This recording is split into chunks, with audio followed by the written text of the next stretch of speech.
Very good morning to all of you. I hope that you are all doing well. This is me Sayyid Shujatullah. Welcome to Iqra IAS Current Affairs channel. Channel को subscribe करिए और hit the bell icon so that जब भी मैं video upload करूंगा आपको notification मिल जाएगा. आज का टॉपिक बहुत इंपॉर्टेंट है. ओके, इसलिए इंपॉर्टेंट है क्योंकि ये फेडरलिज्म से रिलेटेड है और फेडरलिज्म के डिस्प्यूट और issues are very favourites of UPSC. UPSC में क्वेश्चंस कोऑपरेटिव फेडरलिज्म के बारे में, उसके वायलेशंस के बारे में पूछते रहता. So it is very important कि आप गौर से ध्यान से ये आर्टिकल को समझने की कोशिश करिए. ये आर्टिकल पूरा in a proper way I have design, क्योंकि अगर कल को आपको ये क्वेश्चन आएगा एग्जाम में, you have to directly copy paste. उतना तो मटेरियल मैं यहाँ पे दे चुका हूँ आपको. So you don't have to worry it. Improvisation is always welcome. अगर आप कुछ ऐड करना चाहते हैं तो कर सकते हैं, बट मेरा जो आंसर है अभी का, जो एडिटोरियल है वो परफेक्ट है. Q&A टाइप्स ही होते हैं अपने, as many people follow me regularly, तो उनको पता ही है कि मैं Q&A टाइप्स ही करता हूँ, सो दैट जो भी स्टूडेंट्स को जो स्टार्टिंग प्रॉब्लम होती है, स्ट्रक्चर कैसा करना, वो थोड़ा वहाँ पे मुश्किल हो जाती है, तो वो जो ग्लिचेस है वो निकालने की मैं मैक्सिमम कोशिश करता हूँ, सो दैट स्टूडेंट्स सेल होते जाइए, और सो दैट उनका प्रिपरेशन में कुछ व्हाट आई से डिफिकल्टी ना हो. ठीक है, फाइन. चलो फाइन, हम पढ़ेंगे background of little bit of IAS officers. ज़्यादा नहीं, एक मिनट उसके ऊपर डिस्कस करेंगे. Then will go ahead with the most important aspect, that is new cadre rules. और जो 4 अमेंडमेंट सेंट्रल गवर्नमेंट प्रपोज करी हैं, वो अमेंडमेंट प्रपोज करने के बाद में स्टेट्स के आर्गूमेंट्स अगेंस्ट क्या है, नहीं चाहिए आपके अमेंडमेंट, नहीं चाहिए. सेंट्रल के आर्गूमेंट्स है, नहीं हमें चाहिए. Arguments for amendment, central government चाह रही है कि नहीं ये अमेंडमेंट चाहिए. इसको ही बोलते हैं हम critically analyse. Critically analyse. Critic का मतलब है, याद रखिए आप, अच्छा भी बोलो बुरा भी बोलो. कभी आप मूवी रिव्यू पढ़े, मूवी रिव्यू जब पढ़ते ना, तो आप देखिए सिनेमेटोग्राफी अच्छी है, शाहरुख खान की एक्टिंग अच्छी है, बट स्टोरी लाइन उतनी खास नहीं है, ठीक है, लेंथी हो गई movie. So are you getting my point. Critically analyse, critics बनिए आप. क्रिटिक्स बनने का मतलब है अच्छा और बुरा बोलिए, और कंक्लूजन में ये लिखना है कि किस तरीके से ये दोनों को हम बैलेंस कर सकते हैं, किस तरीके से हम ये दोनों को बैलेंस करके आगे बढ़ सकते हैं. That is called as critically analyse. और एक इंपॉर्टेंट बात है, हर क्वेश्चन को क्रिटिकली एनालाइज नहीं होता है. Remember this point. थोड़े ही क्वेश्चंस ऐसे होते हैं जो कि क्रिटिकली एनालाइज बोल के आते हैं. सो आप चेक करिए, 4 से 5 क्वेश्चन ही है रिसेंटली कंक्लूडेड 2021 मेन से, 4 से 5 क्वेश्चन ही है जिसमें क्रिटिकली एनालाइज बोल के आया है. ओके, मैक्सिमम क्वेश्चन डायरेक्ट है और डिस्कस ऐसे ही आ जाते हैं. और एक सबसे इंपॉर्टेंट बात है, क्रिटिकली एनालाइज के इसके बिना, अगर इसके प्लेस पे एसएस अगर बोल के आया, assess the importance, assess the recent development in cooperative federalism, अगर इस तरीके से आया assess बोल के, इसका मतलब भी यही है. assess का मतलब है assess करिए, assessment. ओके, जैसा कि आप याद है एनवायरनमेंट में अगर एक डेवलपमेंट प्रोजेक्ट स्टार्ट करना है, या एक पावर प्रोजेक्ट लगाना है, मेट्रो प्रोजेक्ट लगाना है ट्रांसपोर्टेशन का, सो एनवायरनमेंट में हम क्या करते हैं, EIA करते हैं, एनवायरमेंटल इम्पैक्ट असेसमेंट. ये असेसमेंट में हम अच्छा भी देखते हैं, बुरा भी देखते हैं. अगर अच्छा बुरे से ज़्यादा है तो वो प्रोजेक्ट को हाँ करते हैं. अगर बुरा इन द सेंसेस, अगर ये project if it damage the environment more than give the benefit, environment को ज़्यादा ख़राब करता है ये प्रोजेक्ट, बट बेनिफिट इससे कम आ रहा है, तो हम नहीं करते. तो एसएस का और क्रिटिकली एनालाइज का रिलेशन सिमिलर है. ठीक है, let us go at. Drop the IS category rules amendment. Okay, rule number 6(1) clause 1 है, ड्रॉप करो. बोलो ड्रॉप करो का मतलब है स्टेट गवर्नमेंट्स कह रहे हैं कि ये जो आप नए अमेंडमेंट्स लेके आए ये ड्रॉप करो, ये निकाल दो. So for example Tamil Nadu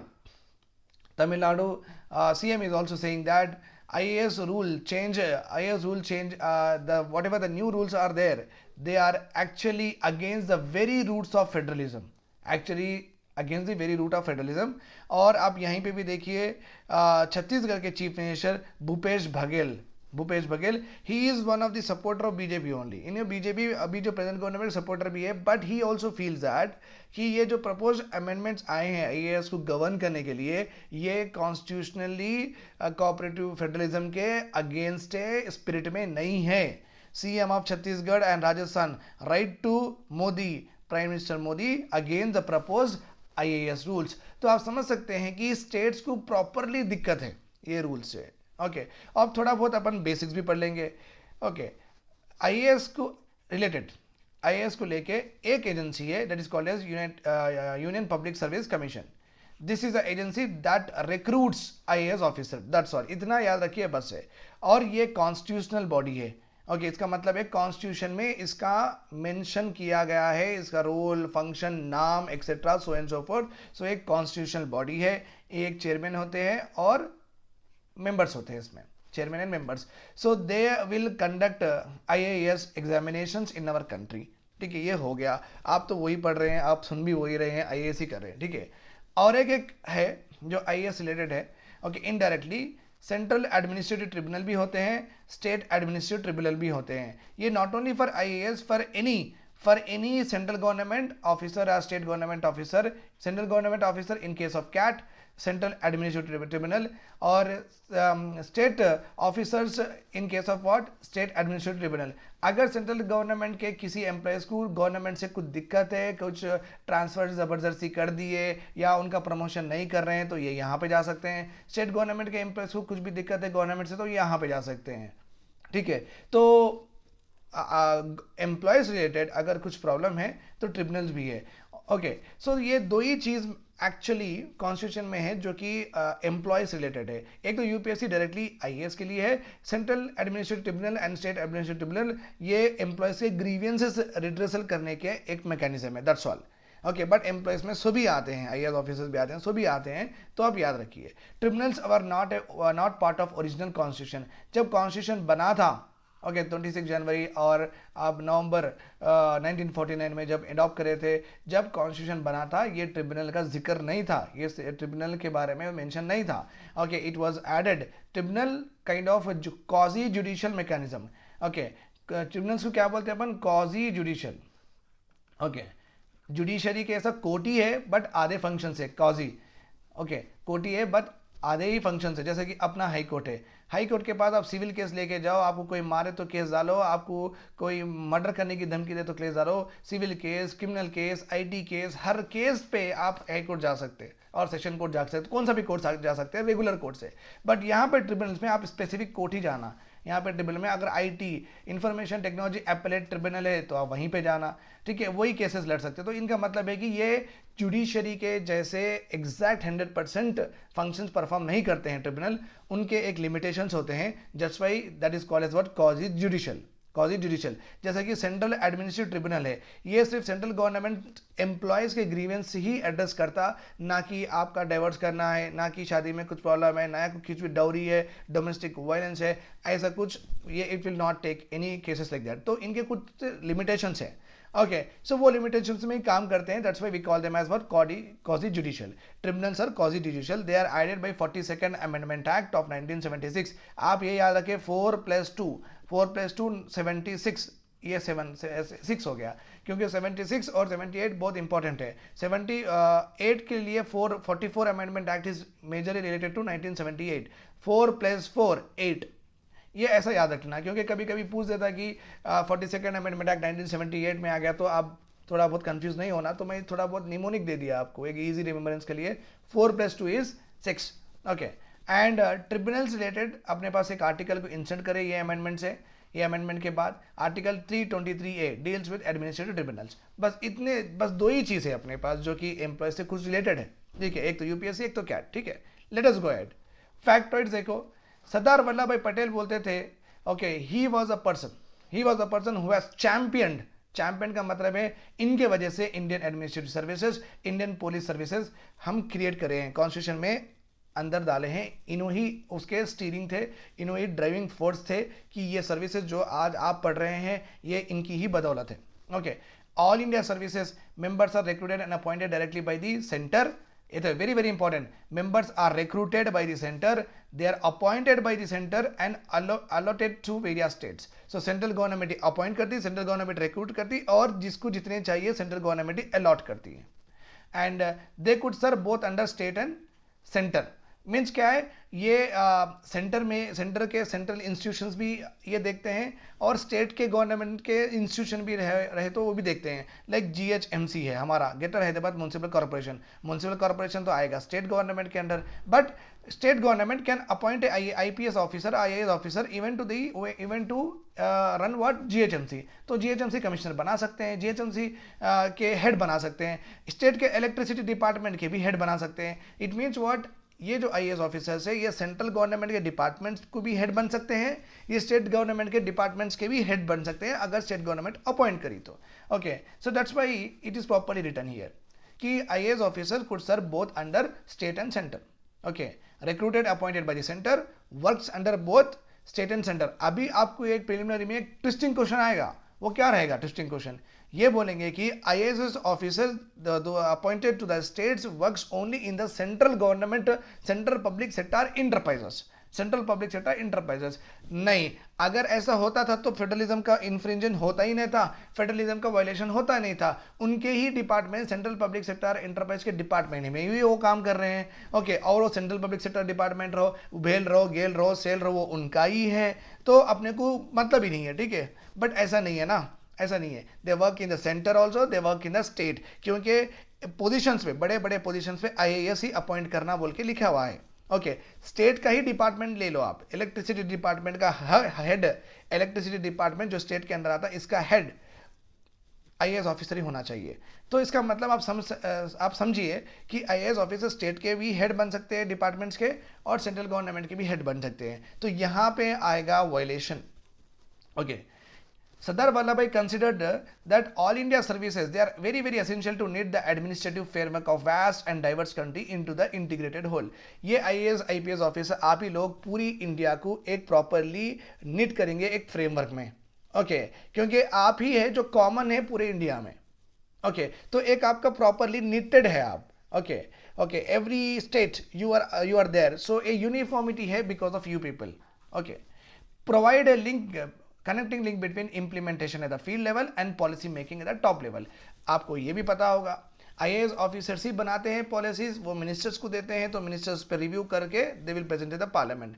okay, but आपको भी ये भी पता है कि अपने पास इंडिया में कुछ एजुकेशनल क्वालिफिकेशंस तो है नहीं, या आप सरपंच बनो। ओके, अब नहीं, सरपंच और म्यूनसिपैलिटीज़ में बहुत सारे स्टेट्स रूल्स लेके आए हैं कि मिनिमम मैट्रिक चाहिए, तो मैं उनकी बात नहीं करूँगा। सो मेजरली MLAs बनने के लिए और MPs बनने के लिए, लोकसभा MPs और MLAs बनने के लिए आपको कुछ एजुकेशन क्वालिफिकेशन नहीं चाहिए। तो आप समझ सकते हैं कि जब एजुकेशन क्वालिफिकेशन नहीं है, इतनी बड़ी कंट्री के लिए कुछ पॉलिसी बनाना है, तो आपके जैसे लर्न पीपल ही वहाँ होते हैं। Okay, so they are the IAS officers, वही बनाते हैं और वही इंप्लीमेंट करते हैं नीचे IAS ऑफिसर्स ही। ओके, ऑब्वियसली, ठीक है। तो इन दोनों की एक मेंटालिटी, इन दोनों का एक वे ऑफ वर्किंग प्रॉपरली मालूम होता है, तो ऑटोमेटिकली कनेक्टिंग लिंक बन जाता है, automatically connecting, because both of them are like minded. बनाने वाले और उसको इंप्लीमेंट करने वाले both are what, like minded. तो एक हैजल फ्री इंप्लीमेंटेशन होगा इंडिया में पॉलिसीज, लॉस, रूल्स का, और गवर्नेंस भी एनहेंस और एफिशिएंट बनेगी। ठीक है, सो ये जो IAS ऑफिस का थोड़ा बहुत इंट्रोडक्शन था। ठीक है, let us go ahead. Healthy convention का मतलब है, my dear students remember this point, healthy convention का मतलब है ये कहीं पे लिखा हुआ नहीं है, ये कहीं पे लिखा हुआ नहीं है, ये हमेशा चलते हुआ आ रहा है। सोए, और कुछ भी, कौन सी भी गवर्नमेंट आओ, कांग्रेस आओ या BJP आओ या आप आओ, कौन सी भी गवर्नमेंट आओ, ये कन्वेंशंस को कभी वो वायलेट नहीं करे हैं। जो चीज़ चलते हुए आ रही है, जो चीज़ चलते हुए आ रही है वो अच्छी है, तो हमेशा उसका रिस्पेक्ट हुआ है, और वो continue over a period of time, decade to decade, आप अपने इंडिपेंडेंस के बाद वो होते जा रहा है। Okay, that is called as what, healthy convention. It's not legally sanction, it's not constitutionally sanction.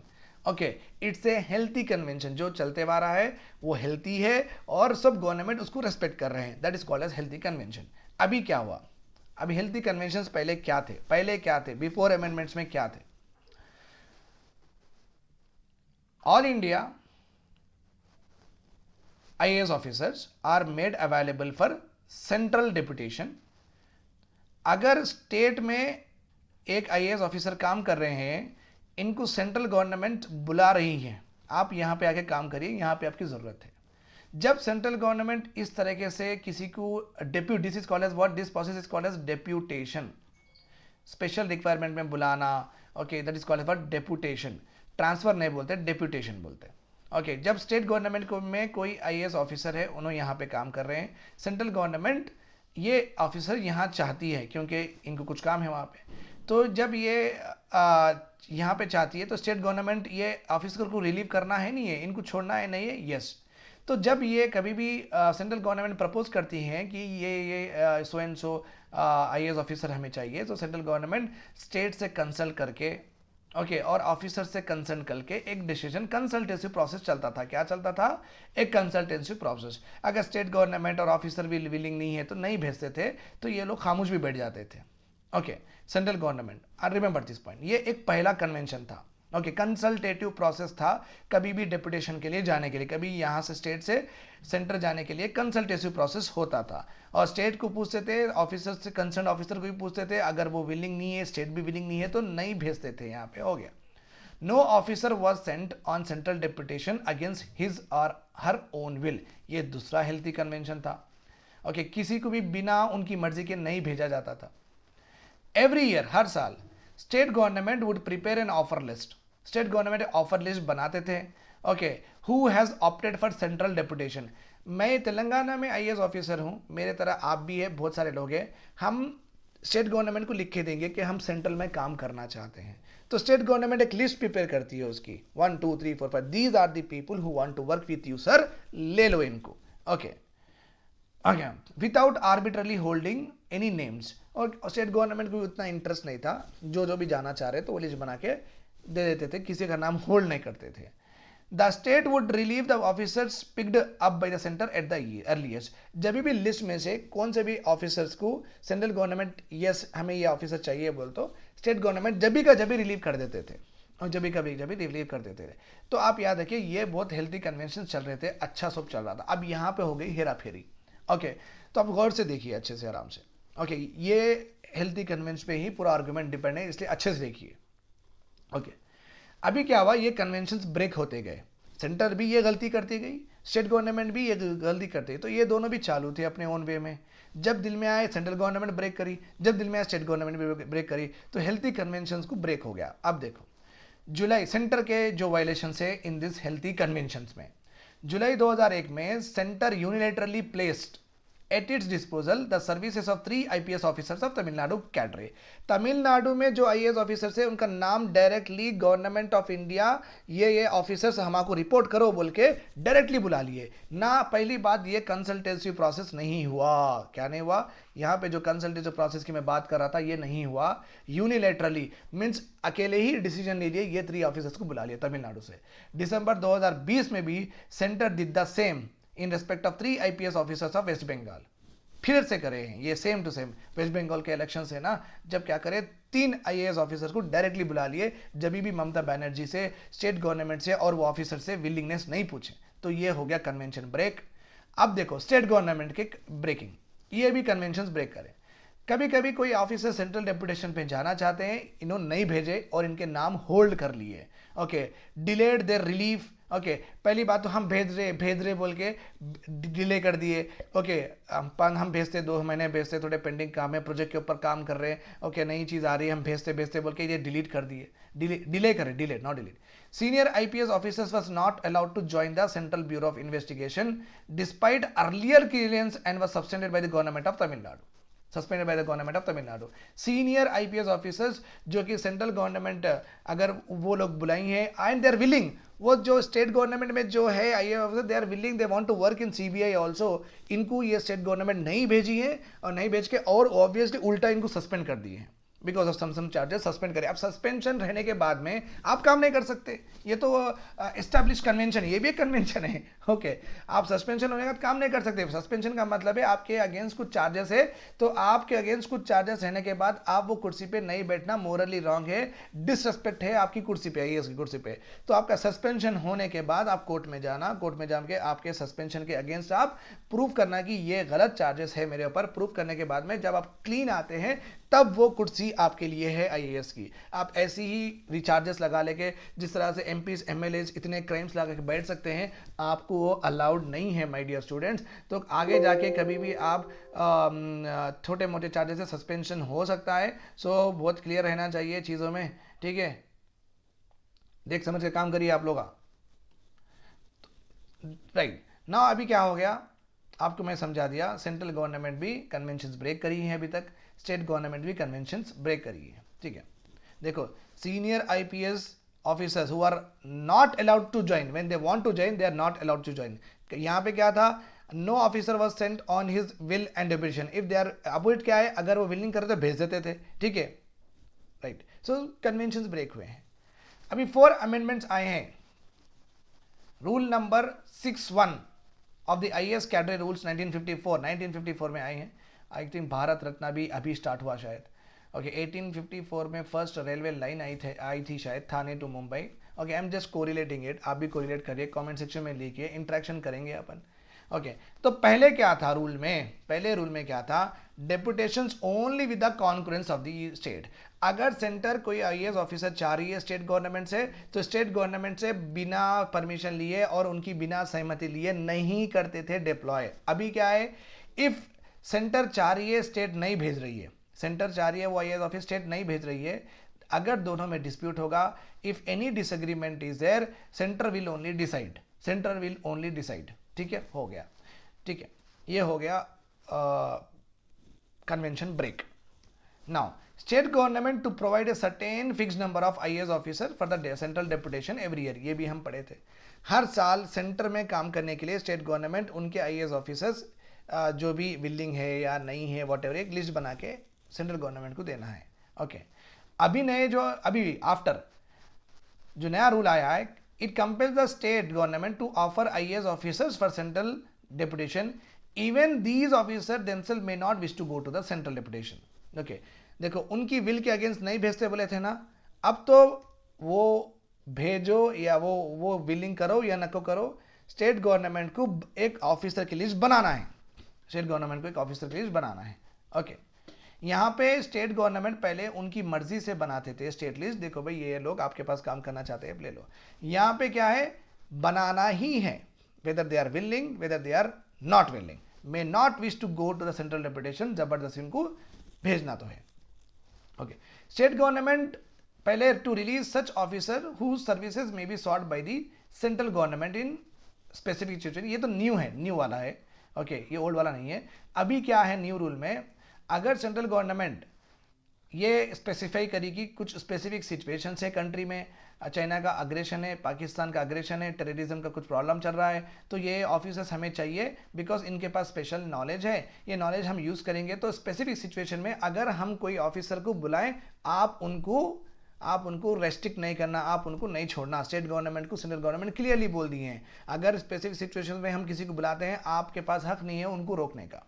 Okay state government must release such officers whose services may be sought by the central government in specific situation। आप सोचो कि ये specific situation कितना वेग word है, अब specific situation define भी नहीं करे तो किस वजह से आप बुला रहे हैं, वो सिल्ली भी हो सकता, वो ग्रेव भी हो सकता, वो कुछ भी हो सकता। तो ये इतना ओपन एंडेड है, स्टेट गवर्नमेंट को तकलीफ होगी। अरे भाई कोऑपरेटिव फेडरलिज्म में हम दोनों मिल के काम करना है। ओके कॉन्स्टिट्यूशन में ये स्टेट लिस्ट यूनियन लिस्ट इसलिए दिया गया है कि state should act on its own independence in this items, central should act on these items independently. Constitution में प्रॉपरली पावर ऑफ डिवीजन है, ओके सेंट्रल एंड स्टेट। अभी ये जो न्यू रूल्स है हमारे तो हक ही छीन ले रहे, हमको तो एक अंडरमाइन कर दे रहे हमारे एग्जिस्टेंस को, तो ये फील होते नहीं होते, यही हो रहे हैं वो भी। ओके आप स्पेसिफिक सिचुएशन में बुला लेंगे तो फिर आप हमारी मर्जी क्या है फिर। Okay you can directly pickup, तो हम तो अंडरमाइन हो गए पूरे, तो हमारी तो कॉन्स्टिट्यूशन की एक मोरालिटी थी। कॉन्स्टिट्यूशन मोरालिटी बहुत इंपॉर्टेंट वर्ड है माय डियर स्टूडेंट्स, ये तो एग्जाम में आने वाला है। Constitution morality it is going to be coming up in mains 2022। Constitution morality का मतलब क्या है, क्या सही है क्या गलत है कॉन्स्टिट्यूशनली। देखो भाई देखो, एक बुक जब बनी थी ना, एक कॉन्स्टिट्यूशन जब बना था, हर चीज़ तो लिख नहीं सकते। जैसा कि मैं आपको एक एग्जाम्पल देता हूँ, as because I am also lawyer I can properly tell you. आपने जो क्राइम करे तो क्या सज़ा देना है आपको, क्या क्राइम करे तो क्या सज़ा देना है, इसकी एक बुक है जिसका नाम है CRPC, criminal procedure code. Okay, और आईपीसी इंडियन पेनल कोड, ये इसमें आपके सेक्शन है, और इसमें आईपीसी में इसमें आपके सेक्शन है, और इसमें ही आपको कितनी सज़ा मिलती है वो लिखा हुआ है, ठीक है। अब समझिए, चोरी करे कोई, आप चोरी करें, मैं चोरी करा, एक 10 साल का बच्चा चोरी करा, एक 15 साल का बच्चा चोरी करा, अगर एक लुनैटिक है जिसको बराबर समझ नहीं है, वो एक कुछ चीज़ उठा लिया दुकान में से, ठीक है। अब क्या एक्ट में 10 रुपये की चोरी को 2 दिन की सज़ा, 11 रुपये की चोरी को 3 दिन की सज़ा, 100 रुपये की चोरी को 2 दिन की सज़ा, 2.5 दिन की सज़ा, अब क्या हर दिन का, हर अमाउंट का अपन लिख सकते क्या एक्ट में? नहीं लिख सकते ना, ओके। और ये आदमी को ऐसी सज़ा, वो आदमी को ऐसी सज़ा नहीं लिख सकते ना, ओके। उसकी हेल्थ देखना पड़ता, उसका इकोनॉमिक सिचुएशन भी देखना पड़ता, उसका सोशल स्टेटस भी देखना पड़ता, सही गलत का फैसला करना पड़ता जज को। तो बहुत सारी चीज़ें, अपन हर चीज़ तो नहीं लिख सकते एक्ट में। Understood my point? आप चोरी का ही देख लिया, आप हर अमाउंट की सज़ा लिख सकते क्या? नहीं लिख सकते। Getting my point here? इसी तरीके से कॉन्स्टिट्यूशन में अब जितना लिखना था लिख दिए, इसका मतलब ये नहीं है कि और नहीं लिख सकते थे, और भी लिख सकते थे, बट ठीक है, ये बुक के हिसाब से, ये प्रोविजन के हिसाब से अपने जो आगे के जो एमपी है, जो कि अब लेजिस्लेटर्स है और जजेस है, ये कॉन्स्टिट्यूशन बुक के हिसाब से they will understand the essence of constitution, constitution को समझेंगे, कॉन्स्टिट्यूशन को प्रॉपरली इंटरप्रेट करेंगे। हम जो कहना चाहते हैं, बहुत सारे प्रोविजन तो लिख भी दिए, बहुत सारे प्रोविजन नहीं भी लिखे, ओके, बट ये लोग समझेंगे और इस तरीके से इसको इंटरप्रेट करेंगे बोल के वो लोग छोड़ दिए, ठीक है। तो अभी देखो, कॉन्स्टिट्यूशन में नहीं है, इसका मतलब ये नहीं है कि दूसरे चीज अपन अलाउ नहीं कर सकते, ओके। तो यहां पे है कि कॉन्स्टिट्यूशन मोरालिटी, तो कॉन्स्टिट्यूशन के एसेंस को, कॉन्स्टिट्यूशन की फिलॉसफी को, कॉन्स्टिट्यूशन के आइडियल्स को आप एक प्रॉपरली इंटीग्रेट करके, क्या सही है क्या गलत है, आप वो से वैसे स्टेप वो पूरा एनालाइज करके डिसीजन लेना। ऐसा डायरेक्टली कॉन्स्टिट्यूशन में ये प्रोविजन है, ले लिए डिसीजन, वो प्रोविजन है, ऐसा नहीं लेना। दे शुड बी ओवरऑल, इसका इसलिए बोलते कि अगर स्टेट गवर्नमेंट कभी भी, सेंट्रल गवर्नमेंट, स्टेट गवर्नमेंट कभी भी एक लॉ बनाई, अगर law if it violets your fundamental rights, हम ये नहीं बोलेंगे कि वैलिडिटी ऑफ फंडामेंटल राइट्स, ऐसा नहीं बोलेंगे ना, हम क्या बोलेंगे, फंडामेंटल राइट्स वैलिडिटी नहीं बोलेंगे। अगर कोई कोर्ट में केस डालने के बाद फंडामेंटल राइट्स वैलिडिटी का इंटरप्रिटेशन है, ऐसा नहीं बोलेंगे ना, हम क्या बोलते हैं, कॉन्स्टिट्यूशनल वैलिडिटी। हर एक्ट को हम क्या लगाते हैं, what is the prefix we use if any law by the government of India और government of the state infringes your rights, हम क्या बोलेंगे, कॉन्स्टिट्यूशनल वैलिडिटी इसकी चेक करना है। मतलब क्या है, आप फंडामेंटल राइट की वैलिडिटी चेक नहीं कर रहे हैं यहाँ, ओवरऑल कॉन्स्टिट्यूशन में जो एसेंस और जो प्रिंसिपल, जो फिलॉसफी है, उसकी भी देखना है। Not only related to that, but also you have to see that overall constitutionally ये सही है या गलत है, ओके। तो कॉन्स्टिट्यूशनल मोरालिटी बहुत बहुत इंपॉर्टेंट है, ओके। तो यहां पे देखो, स्टेट गवर्नमेंट को जब सेंट्रल गवर्नमेंट बोली है कि स्पेसिफिक सिचुएशन से हम किसी को भी उठा लेंगे आपके पास, तो ये कॉन्स्टिट्यूशनली रॉन्ग है, ओके, मोरली रॉन्ग है, ये गलत है। क्योंकि मोरालिटी क्या बोलती, state governments are independent, okay, उनका एक ओन एग्जिस्टेंस है, उनका एक ओन आइटम्स है, तो दे आर नॉट अपेंडेजेस, ये मच्छी के पर नहीं होते, ये या तो ये क्या बोलते सो, ये परिंदे के पर नहीं है, ये they enjoy what existence independently. तो इनको कॉग्निजेंस में लेना है when you are discharging the decision, that is what is called as constitutional morality, okay. State governments have a justified appreciation, उनका सही भी है एप्रीशिएशन, दैट दिस प्रोविजन में be misuse for political consideration. कभी भी स्टेट गवर्नमेंट में जो भी आईएएस ऑफिसर्स है जो अच्छा काम कर रहे हैं, तो उनको ज़बरदस्ती बुला लेना और स्टेट गवर्नमेंट को पैरालाइज कर देना with regard to administration etcetera, तो पॉलिटिकल गेन्स के लिए ये प्रोविज़न यूज़ कर सकते हैं। स्पेसिफिक सिचुएशन बोल के अच्छे अच्छे ऑफिसर्स को उठा लेके फिर ख़राब ऑफिसर्स को भेज देंगे, तो वो प्रॉब्लम हो जाएगी, ओके। सो ये जो 4 कन्वेंशन थे माय डियर स्टूडेंट्स, ये एक था, ओके, जो कि ब्रेक हुआ, ये एक था, ये अमेंडमेंट हुआ, ये एक था, ये अमेंडमेंट हुआ। अभी प्रो आर्ग्यूमेंट्स क्या है, मीन्स प्रो आर्ग्यूमेंट्स का मतलब है हम कोई चीज़ पे आर्ग्यू कर रहे बोल, तो we are not admitting, we are not saying that is true, we are not saying that is true, हमें वो नहीं चाहिए। आर्ग्यूमेंट्स बोलते कि हमें वो नहीं चाहिए। सो pro arguments means people who don't want that rules, okay. वो लोग क्या बोल रहे हैं, देखो, स्टेट ये बोल रही है, state governments are saying that ये तो सीरियस, ये जो अमेंडमेंट्स लाए हैं आप, ये तो सीरियस इन्फ्रिंजमेंट है of the rights to deploy IAS officer, क्योंकि स्टेट गवर्नमेंट बोले तो उनके कॉन्करेंस से आप डिप्लॉय करना था, आप तो डायरेक्टली ये प्रोविजन से हमारे स्टेट के राइट्स को इन्फ्रिंज कर रहे हैं with regard to deployment of IAS officers. Okay, and especially when the cutting edge of policy implementation is mostly at the state level. Okay, policy रहो, स्कीम्स रहो, कौन इंप्लीमेंट करते? आईएएस ऑफिसर्स करते at the ground level. तो state government ये कह रही है कि भाई हमारे स्टेट में ही वो ग्राउंड लेवल पे आपके पॉलिसीज इंप्लीमेंट होते हैं, तो हम जिस आईएएस ऑफिसर को चाहते हैं उसको आप दीजिए, सो दैट हमारी भी इंप्लीमेंटेशन प्रॉपर होगी, because they are the forerunners, they are at the forefront of what discharging their policies which you have made only. आप ही बनाए सो पॉलिसीज, उनको ही निकालना है, तो हमारे हिसाब से दीजिए. द कंटेम्पलेटेड चेंजेस, अभी जो रूल्स में अमेंडमेंट्स लाए हैं, have grave implication for the independence, security and morality of IAS officers. Okay, very right है. मैं यहाँ पे स्टेट गवर्नमेंट में काम कर रहा हूँ. ओके, मैं तेलंगाना में, हैदराबाद में मैं एज ए आईएएस ऑफिसर काम कर रहा हूँ. हमेशा दिमाग में चलते रहता है कि मेरे बच्चों को मैं यहाँ पढ़ाऊँ. सेंट्रल गवर्नमेंट वाले मुझे बुला लिया तो मेरे को जब कभी चल जाना पड़ता.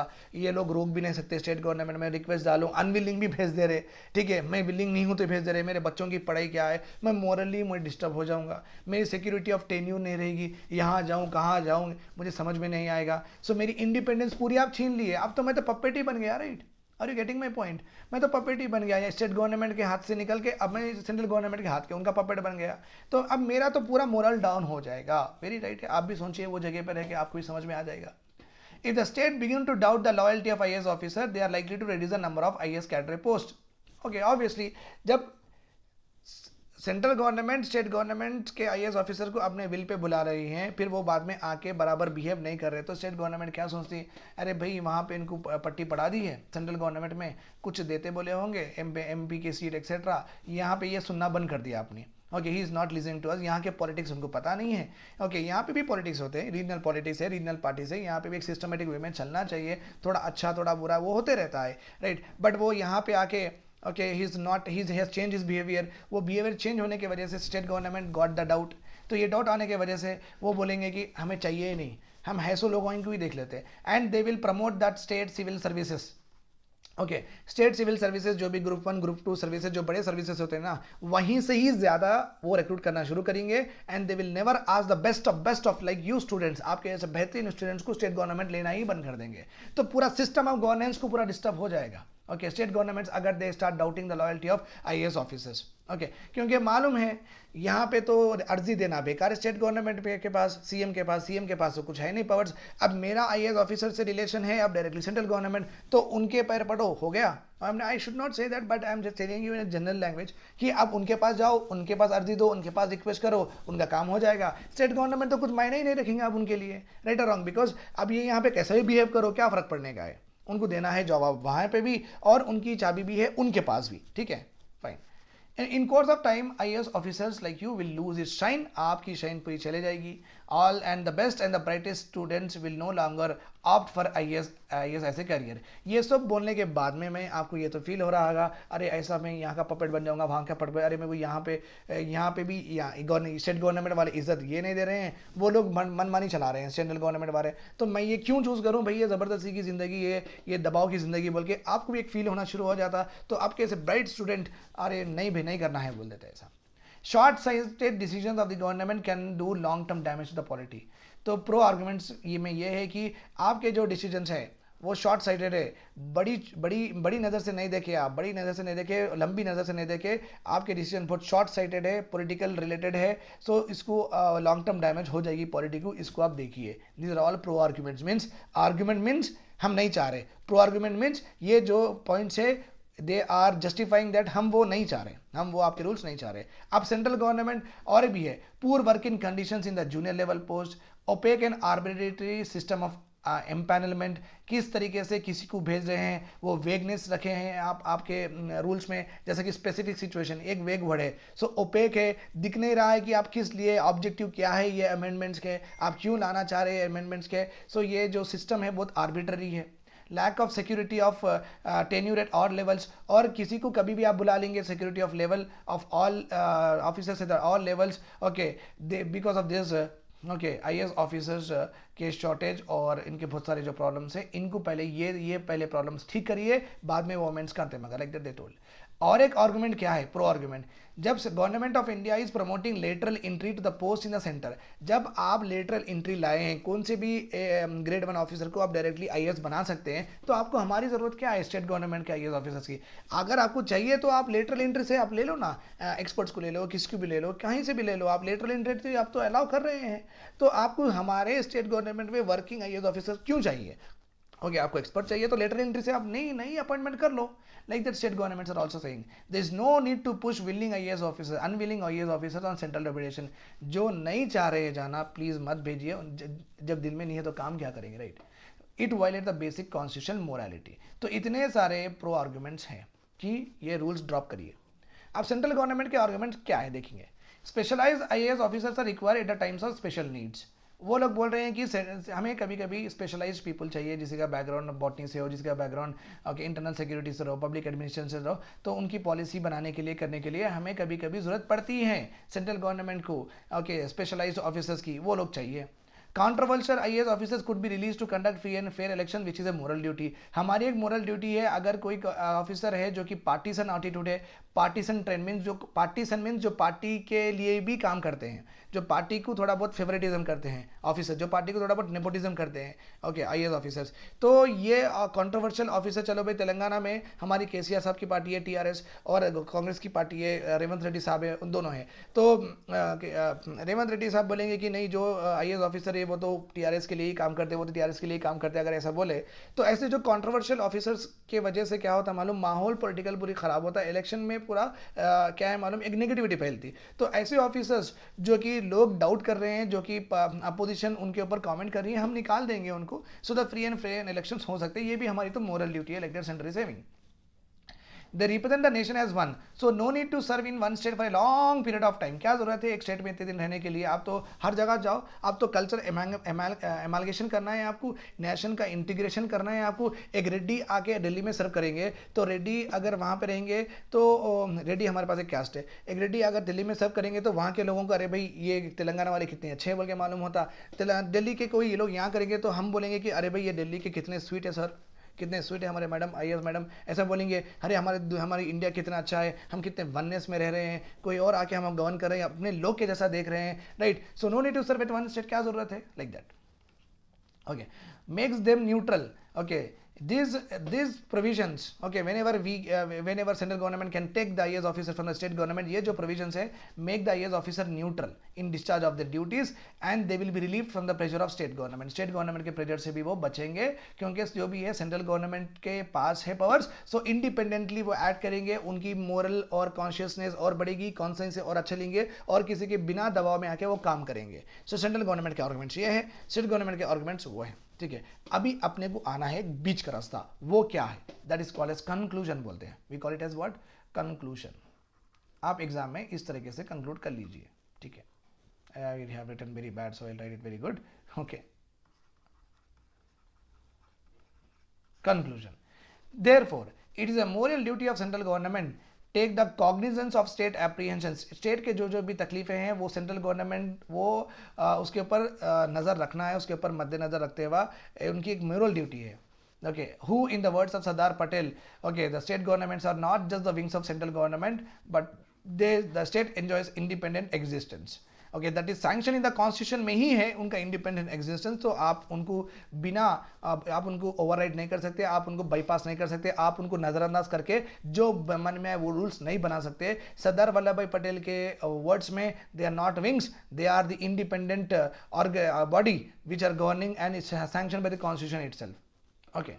as there are many platforms where all CM meetings could be convened, like GST में भी बैठते ये लोग पूरे CMs बैठते, और नीति आयोग में भी गवर्निंग काउंसिल में भी बैठते, तो बहुत सारे प्लेटफॉर्म्स है जहाँ पे all CM meetings could be convened and amendments could be discussed and need of consensus build up, meaning of consensus build among all, सब में consensus लाना चाहिए okay, that seeks to preserve the holiness and sanctity of the state governments okay। इनको छोटा नहीं करते हुआ state government की, इनकी इंडिपेंडेंट एग्जिस्टेंस रखते हुआ एक कंसेंसस बिल्ड करके अपने को आगे जाना चाहिए। That is what the conclusion is all about. I hope this is fine with you guys and do share and subscribe to the channel and आपके दोस्तों को भी ये स्प्रेड करिए so that they will take the advantage of it and you can log on to www.iqraies.com. वहाँ पे बहुत सारे courses we have launch. Okay, exclusive courses है, स्पेशलाइज कोर्सेज है, टेस्ट सीरीज है, एनसीईआरटी फाउंडेशन, एनसीईआरटी कोर्स है, foundation course है. तो आपको वहाँ पे आपके रिक्वायरमेंट के हिसाब से और रीजनेबल अफोर्डेबल प्राइसेस में आपको ये सब मिल जाएगा, so that you can start your preparation any point of time. Thanks a lot for hearing to me. Bye bye, take care, have a nice day.